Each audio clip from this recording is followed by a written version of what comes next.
اعوذ باللہ من الشیطان الرجیم بسم اللہ الرحمن الرحیم۔ رکوع نمبر 15 کا آغاز ہوتا ہے۔ اللہ تعالیٰ ارشاد فرماتے ہیں قُلْ يَا أَهْلَ الْكِتَابِ تَعَالَوْا إِلَىٰ كَلِمَةٍ سَوَاءٍ بَيْنَنَا وَبَيْنَكُمْ أَلَّا نَعْبُدَ إِلَّا اللَّهَ۔ اللہ تعالیٰ ارشاد فرماتے ہیں کہ اے نبی آپ کہتے ہیں اے اہل کتاب اس کلمے کی طرف آؤ، اس ایک کلمے کی طرف آؤ جو ہمارے درمیان اور تمہارے درمیان، بیننا ہمارے درمیان و بینکم اور تمہارے درمیان برابر ہے، ایک ہی ہے۔ وہ کیا کلمہ ہے؟ وہ یہی کلمہ ہے اللہ نعبد الا اللہ، کہ ہم عبادت نہیں کریں گے سوائے اللہ تعالیٰ کی، ولا نشرک بہ شیئا، اور نہ ہی ہم کسی چیز کو شریک ٹھہرائیں گے اللہ تعالیٰ کے ساتھ۔ اب یہ بات ان کی کتابوں میں بھی اور ہماری کتاب میں سیم ہے۔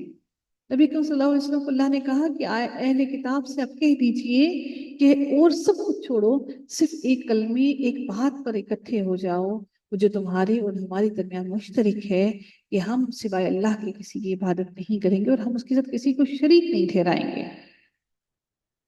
اللہ تعالیٰ نے سورہ انبیاء کے اندر ارشاد فرمایا آیت نمبر 25 کے اندر کہ اور ہم نے آپ سے پہلے کوئی رسول نہیں بھیجا مگر ہم اس کی طرف وحی کرتے رہے کہ بلا شبہ میرے سوا کوئی معبود نہیں، چنانچہ تم میری عبادت کرو۔ سورہ نحل میں بھی اللہ تعالیٰ نے فرمایا اور بلا شبہ یقیناً ہم نے ہر امت میں ایک رسول بھیجا کہ اللہ تعالیٰ کی عبادت کرو اور طاغوت سے بچو۔ طاغوت کہا جاتا ہے شیطان کے پیروکاروں کو، شیطان کو۔ اللہ تعالیٰ نے پھر مزید کہا وَلَا يَتَّخِذَ بَعْضُنَا بَعْضًا أَرْبَابًا مِّن دُونِ اللَّهِ، اور ہم اللہ تعالیٰ کے سوا ایک دوسرے کو بھی رب نہ بنائیں۔ اللہ تعالیٰ کے سوا من دون اللہ بعضاً ارباباً، کہ ہم ایک دوسرے کو بھی اللہ کے سوا رب نہ بنائیں، یعنی صرف اللہ تعالیٰ اور اس کے رسول کی اطاعت کریں، ہم کسی مخلوق کی بات مان کر خالق کی نافرمانی نہ کریں، کیونکہ یہ کام مخلوق کو خالق کے مقام دینے کے مترادف ہے۔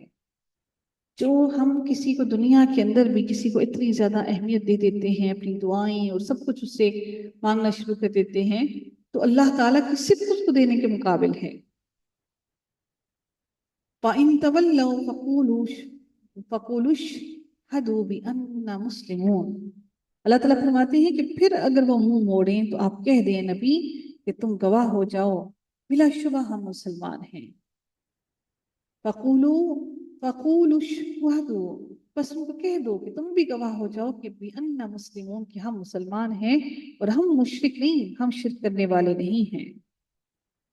ہم ان اللہ تعالیٰ کے ان الفاظ کو تسلیم کرتے ہیں اور من و ان سے، ہم دل و جان سے اس کو ایکسپٹ کرنے کے ساتھ ساتھ اس پر یقین کرنے کے ساتھ ساتھ عمل بھی کرتے ہیں۔ اب عمل کرنا یہ ہرگز نہیں ہے کہ ہم صرف اور صرف زبان سے عمل کریں اور دل سے ہمارے عقائد مختلف ہوں۔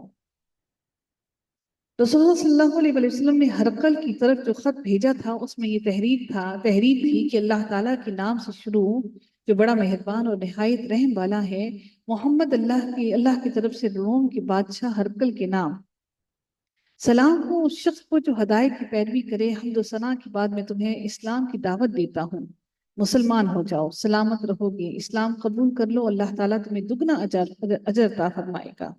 اگر تم نے نہ مانا تو کسانوں کا گناہ بھی تم پر ہوگا۔ آپ کہتے ہیں اے اہل کتاب اس کلمے کی طرف آؤ جو ہمارے اور تمہارے درمیان برابر ہے، یہ ہے کہ ہم اللہ تعالیٰ کے سوا کسی کی عبادت نہ کریں اور اس کے ساتھ کسی کو شریک نہ ٹھہرائیں، اور ہم اللہ تعالیٰ کے سوا ایک دوسرے کو بھی رب نہ بنائیں۔ پھر اگر وہ منہ موڑیں تو آپ کہہ دیں کہ تم گواہ ہو جاؤ بلا شبہ ہم مسلمان ہیں۔ لیکن ہرقل نے کیا کیا کہ اس خط کو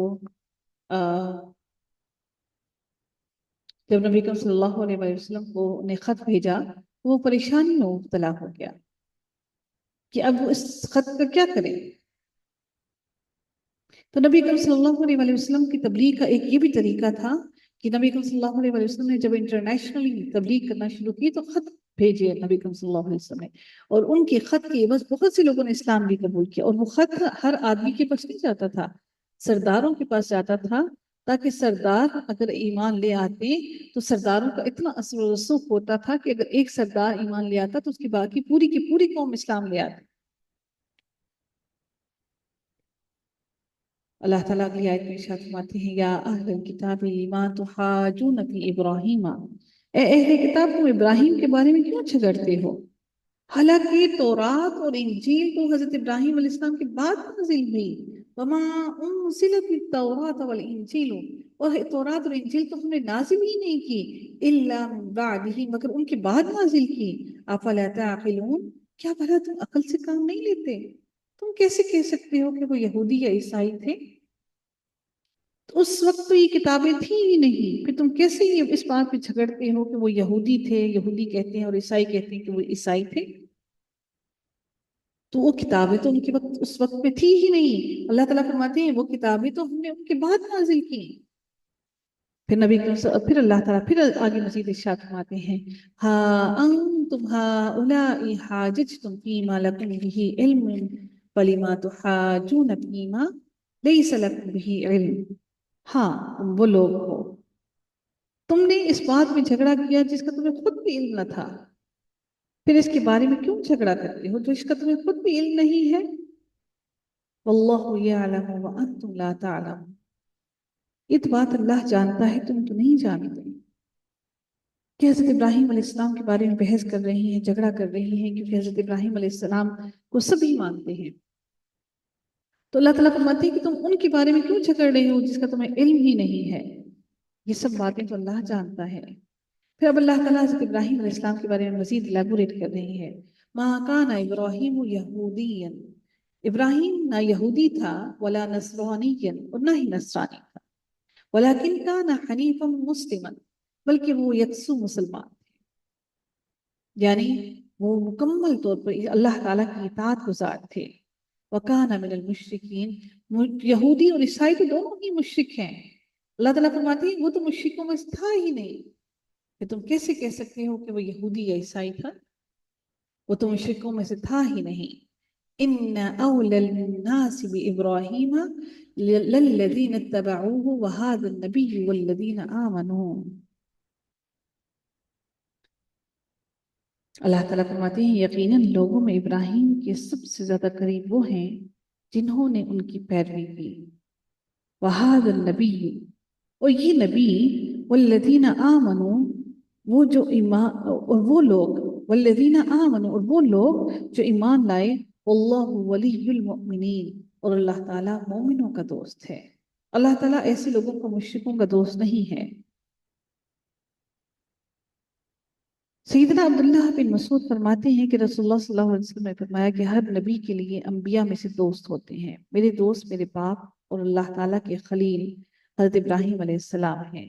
پھر آپ صلی اللہ علیہ وسلم نے یہ آیت ان اول الناس بابراہیم للذین اتبعوہ تلاوت فرمائی، یقیناً لوگوں میں حضرت ابراہیم علیہ السلام کے سب سے زیادہ قریب وہ ہیں جنہوں نے ان کی پیروی کی، یعنی جو ان کے رستے پر چلے۔ اور حضرت ابراہیم علیہ السلام کی پیروی کیا ہے؟ وہ یہ ہے کہ اللہ تعالیٰ کو ایک ماننا، اس کے ساتھ کسی کو شریک نہ ٹھہرانا، اور اللہ تعالیٰ کی جیسا ہی کوئی حکم آئے اس پر فوراً ہی سر تسلیم خم کر لینا۔ تو اللہ تعالیٰ صرف اور صرف مومنوں کا دوست ہے، اس کے علاوہ اللہ تعالیٰ کسی کو اپنا دوست نہیں رکھتا۔ اللہ تعالیٰ مزید ارشاد فرماتے ہیں اگلی آیت کے اندر وَدَّتْ طَائِفَةٌ مِّنْ أَهْلِ الْكِتَابِ لَوْ يُضِلُّونَكُمْ وَمَا يُضِلُّونَ إِلَّا أَنفُسَهُمْ وَمَا يَشْعُرُونَ۔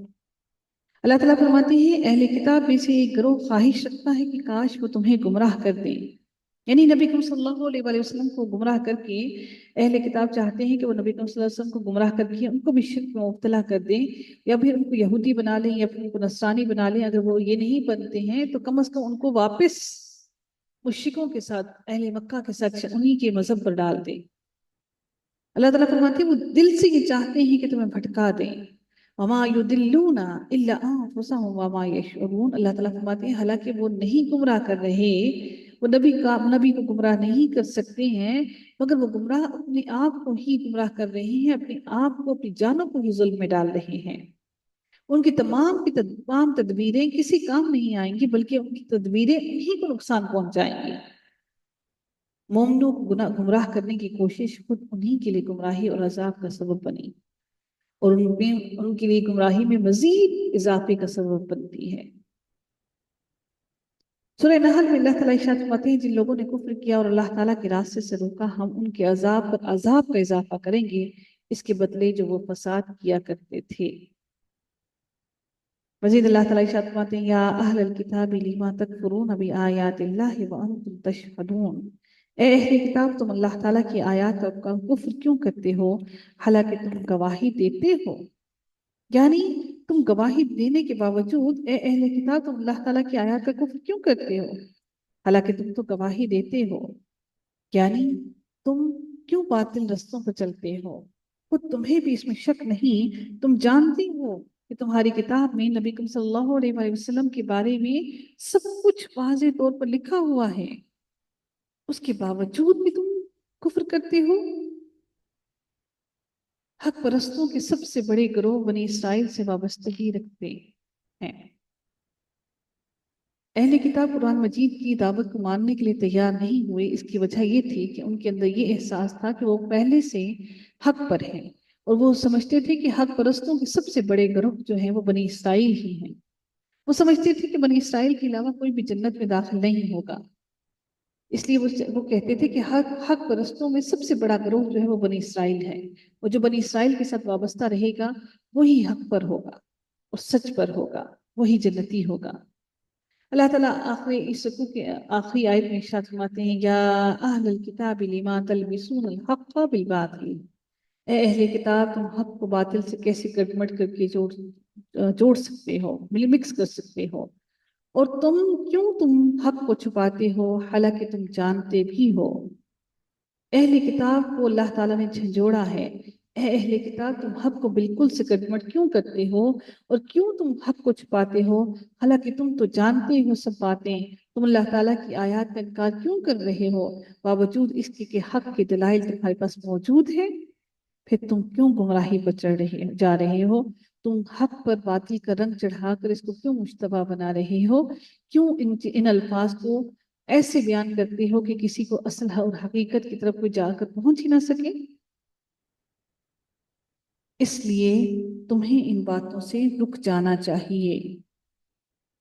تمہیں اللہ تعالیٰ سورہ آل عمران کی آیت 187 میں بھی ارشاد فرماتے ہیں اور جب اللہ تعالیٰ نے ان لوگوں سے پختہ عہد لیا جنہیں کتاب دی گئی کہ تم اس کتاب کو لوگوں کے سامنے ضرور بیان کرتے رہو گے اور تم اس کو نہیں چھپاؤ گے، تو انہوں نے اس عہد کو اپنی پشتوں کے پیچھے ڈال دیا، چھپا لیا اور حق اور سچ کو ظاہر نہ کیا۔ انہوں نے کتابوں کے صفوں کو ہی پیسٹ کر دیتے تھے، گم سے ان کو چپکا دیتے تھے تاکہ کسی کو حق اور سچ کی بات کا علم ہی نہ ہو سکے۔